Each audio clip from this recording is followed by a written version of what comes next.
So there are a couple of jobs I've applied for, and obviously I want to work in the gaming industries, no doubt about that. I have other things I would work in, I would be happy working in the audio industry, just at a ground level. That's fine by me, and the gaming industry actually, just in either of those industries is fine. If it's both as a sound designer or in the audio department of a gaming company development studio, I don't know where I was going with that.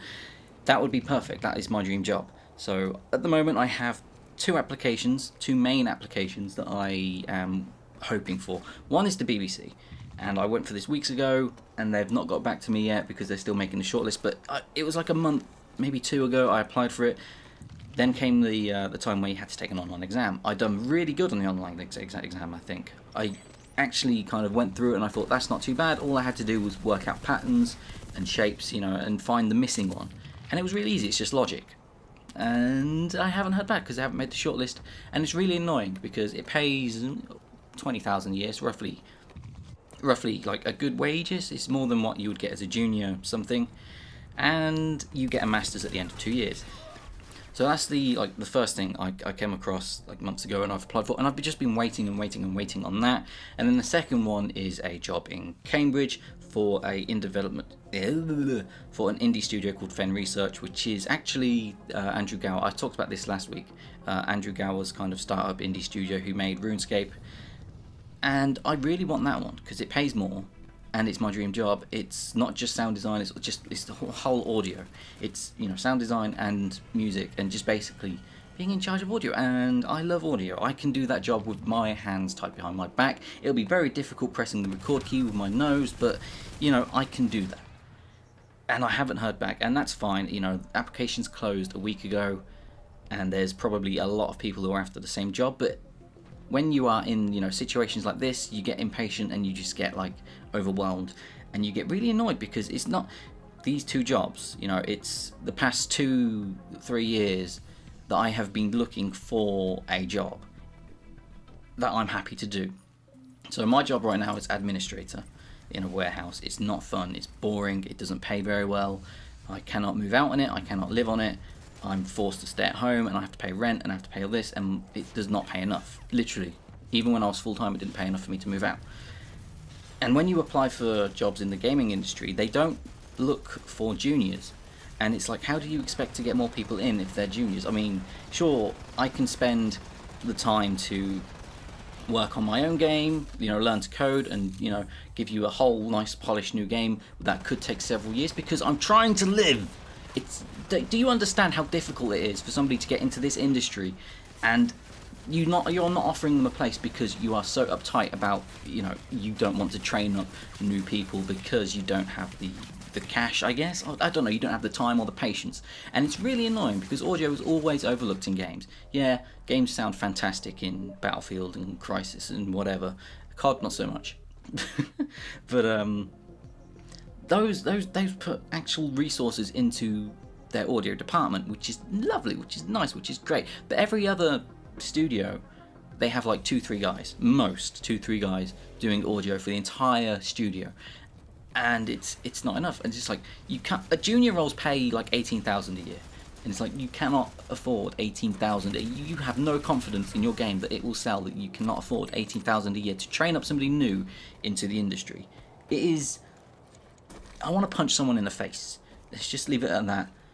I want to punch them in the face with a chair that's on fire in the face. And if you get the reference to Asda, you're awesome. But,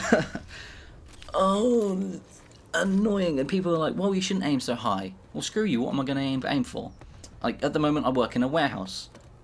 You want me to aim lower than that?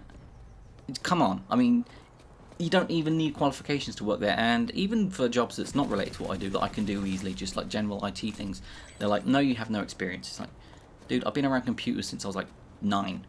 I've been working with them since I was 9, and I know more than you. Well, you don't have experience. Fuck you. It's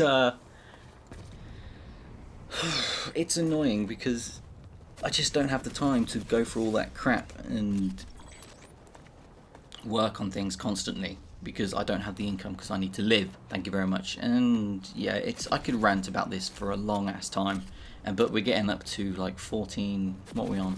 14 minutes 40 seconds according to this. But I'll cut a few things out because I made some mistakes.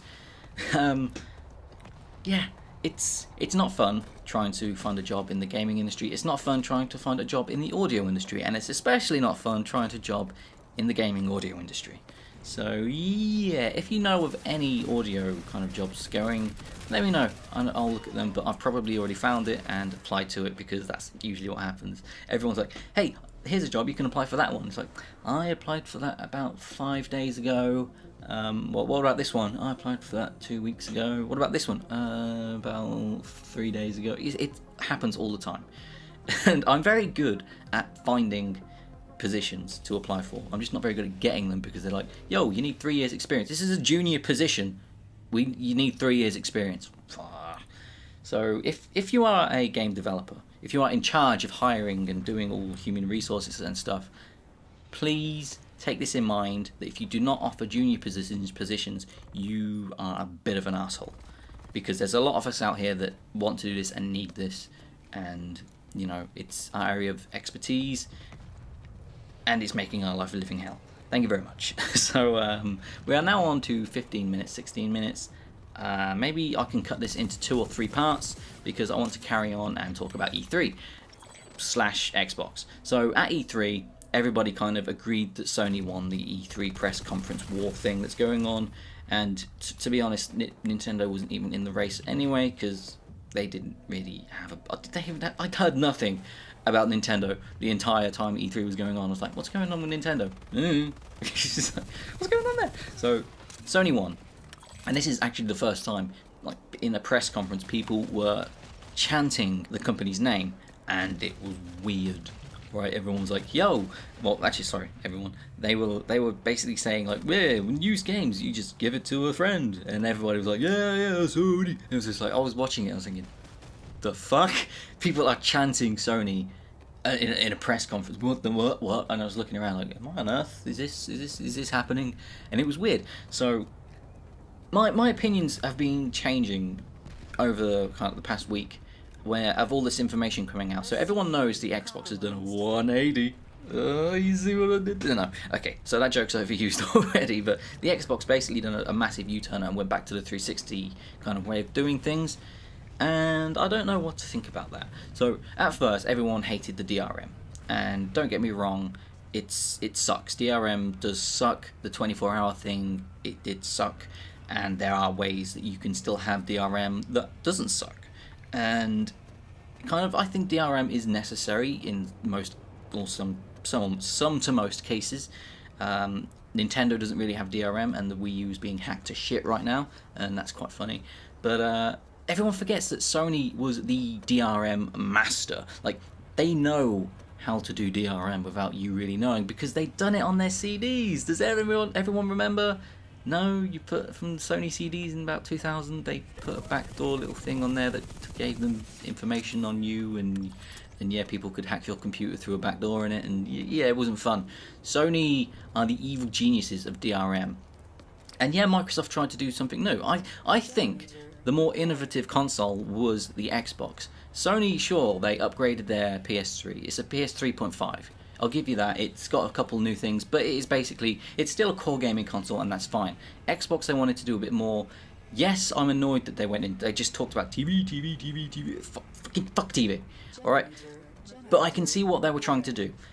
If they announced the console at E3 and focused on gaming first, they would have basically shown that it was at its core a gaming console. Instead, they done the press conference because Sony done a press conference, and they wanted to kind of outdo them. Sony's press conference was longer, and Sony's press conference was better than Microsoft's release one. So, yeah, their PR and marketing is just terrible.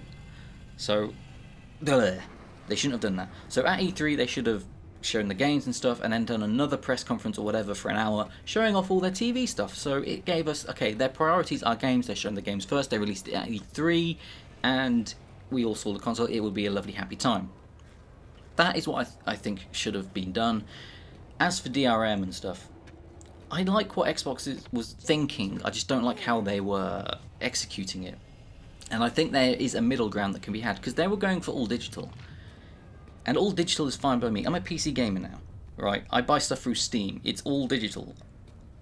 And it works. And yes, Steam rip you off. So you look at games and it's just like, okay, this is still £40 and it was released a year ago, but you can get around this. Go on Amazon, buy a hard copy. I think that is the kind of system they should have on the Xbox One. You should have the option to go all digital distribution, DRM crap, 24 hours, whatever, if you want. But if you don't want to, then it's fine. You can still do discs and stuff. And with the disc thing, what they were doing is kind of, I don't know. Okay, yeah, they were screwing up the used game market a little bit, but they were also trying to support developers more. So people like GameStop, or it's mostly American thing, GameStop. I have no fucking clue what you're on about. It's like, oh, GameStop, this GameStop. I'm like, what? I've never seen a GameStop. But they're trying to make it so that the developers get more money from the used game market than retailers do. And I think that's fine, but you know, it's making a balance because it'll make it more expensive and blah, blah, blah. And also bundling in the Kinect. So the console's more expensive, and let's look at the reasons why. They're bundling in the Kinect. It's got some pretty decent hardware, let's leave it at that.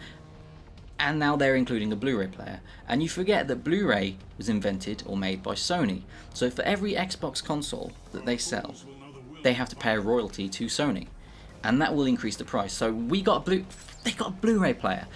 Do you know how many times I was fed up of changing discs in my Xbox 360? That pissed me off to no end. It's like, yeah, Mass Effect with like 1 million discs.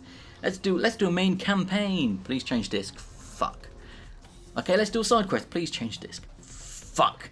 It was really annoying. Alright, let's just leave it at that. So they've included a Blu-ray player. It's up their price a bit, but I do think as a gaming console, it will be the more superior one in terms of power. It's got a version of Windows on there, it's got some good architecture, and there won't be that kind of in-betweeny conversion thing that you're used to. So on the PS3 there's a conversion because it's got its own specialized cell shader processor thing that has to kind of have another level of conversion, and they were all proud of that, but it didn't kind of work because it made games sluggish, which is why people think the PS3 games are kind of like not as polished as games that are on the Xbox. The same game, by the way. So I still think technically Microsoft has the edge, and I'm not going to rule them out. Okay, I'm hovering in the middle still at the moment, so I'd like a PS3 and I'd like an Xbox One. And if I had the money, I'd get an Xbox One. If I don't, I'll get the PS4. So why did I say PS3 before? Whatever. I'll get the PS4 if I don't have the money, because I'm there. And one more thing about bundling in the Kinect. If you don't like it looking at you, just put like a piece of paper in front of it. Done. I'm going to make my own little tab if I get one and just kind of flip it down. You know, like you got on the old webcams, some of them had like a tab, and you can just go flump, and it covers the mic, or the camera. Just get one of those, or make one.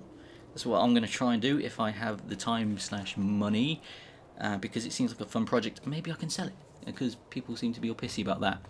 And also, people thinking that people are going to spy on you through the Kinect. Happens all the time on Skype. Shut up. If they're not going to watch you masturbate in front of your TV, are they? Unless they think you're whatever. If people want to watch me, fine. I'm not gonna point it at me whilst I'm doing my business with my giblets. But yeah, I'm. Why would they want to watch you play a game in your living room, or even if you're not playing a game and it's just accessing it? Why would they want to watch you just kind of like chill? They do it already with Skype, admittedly. They've been doing it for years. People can just listen in, like the government can just listen in on your calls and stuff without you knowing. It's privacy, it sucks, but I don't have any kind of problem with people knowing I am an innocent human being that is not trying to plot or scheme anything. And my voice is going because I've been talking for 25 minutes, which is the longest time I've been talking for a while. But, oh, sorry, I need a drink of water. I'll try and wrap this up soon. But, get over it, it comes with a Kinect, and I'm quite excited about the bundles that it's going to come with. So, the Kinect and the Xbox One, they come together. The Kinect was optional on the Xbox 360, and look at the games for it. They weren't really supported, they weren't really made. The Kinect just didn't take off. So if everyone had a Kinect with the new generation, maybe people will buy more Kinect games, or maybe developers will support it more. And the bundles and the future is actually kind of good. I mean, I don't know how good the new Kinect is, but apparently it's a huge improvement over the old one. So I kind of want to see what's going to happen with it. And let's face it, a year down the line, no one is going to give 5, 2, 1, even no shits. Don't even know what I was saying there, but no one will care about events that have happened today, or yesterday, or a week ago. You know, people will buy a console they like, people will buy more because they've seen it and the price goes down, and, you know, no one will give a crap. People who have really high principles or whatever will probably kind of just go, oh, buy this or whatever, and just whatever. But, yeah, no one will care. So that's kind of my line of thinking, and if my opinions change, I will let you know, but that's kind of, I think that's quite an in-depth way of looking at it. So I'm pretty sure I've missed stuff out, but I've been talking for 25 minutes now, like I said, and I'm getting tired. My voice wants to relax, and I'll need a drink. So thanks for listening. I think I'll do this in 2 or 3 parts, depending on, you know, how much footage I have and whatever. And yes, the next video I'll upload after this, by the way, will be a Dota 2 highlights. It's ready to render, it's just not, you know, being done. Oops. So thanks for watching, guys, and I'll see you in the next video. Take care.